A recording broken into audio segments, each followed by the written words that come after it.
let's start with Osiris, okay, and the idea that that the virgin birth goes all the way back in time, to use the words of that great theologian Chris Berman, back to the Egyptians.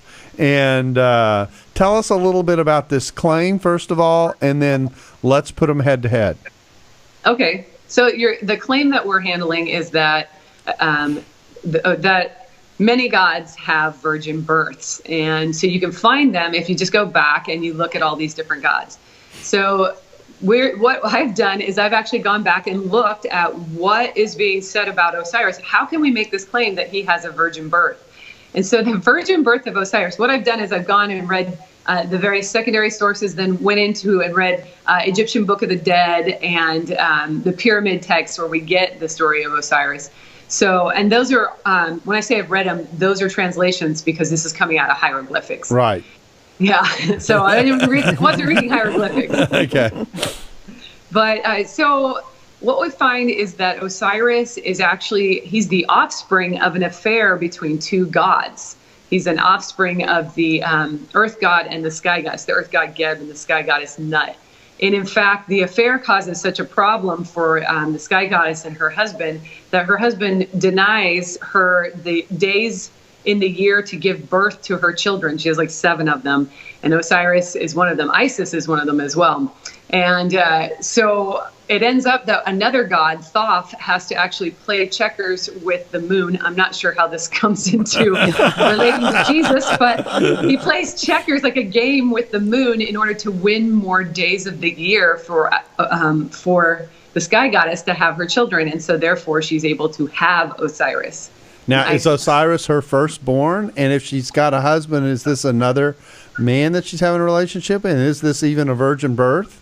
Right. So there, I mean, we can just start getting down into all the details, but if we look at it from that, like, sort of a 30,000 foot level, these are all gods, right? Mm-hmm. Everything going on here is in the realm of the gods.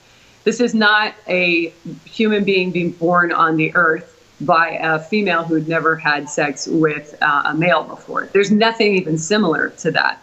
And it gets even more interesting when we find out about Horus's birth, because Osiris and Isis, we find in Horus's birth, are having sex in their mother's womb while they're still god fetuses. So it gets even more fantastic. Oh, wow. So it's, I guess the conclusion is, when we look at the detail on this one, not close. Not close. Yeah. And that's what's shocking to me is when I've talked to people who are atheists who hold to this, when they actually start reading the stories or reading like Plutarch's record of the mysteries of Isis, on Isis and Osiris, then they start to get like, wow, I've never heard this. Yeah. Right. There's a little mantra I like to give to students about the Bible, but I think it's also true here, and it is, nothing beats observing the text, nothing at all. and so I think that's what we're dealing with here. I tell people that sometimes the best refutation on some of this stuff is to just look it up. I mean, and you read it and you go,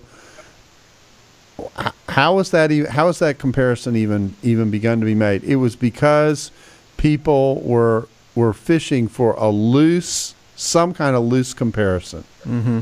Yeah, and that's what we see in history is that, I mean, if you go back and you seriously study religious syncretism with regard to the pagan myths and mysteries, and then like the world's monotheistic religions, you're going to start finding that this was considered a dead argument in academia in the past century. Like, academics were putting their careers on the line if they were going to purport this, if they're going to continue to promote it.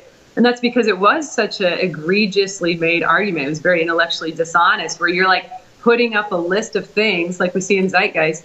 Okay, I'm going to find the mythic hero, and so I'm going to make this list of items.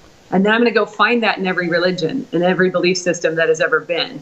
Well, when you do something like that, you're putting yourself in a position of really stretching the truth and really stretching the context of what these things are, including like definitionally stretching the truth of virgin.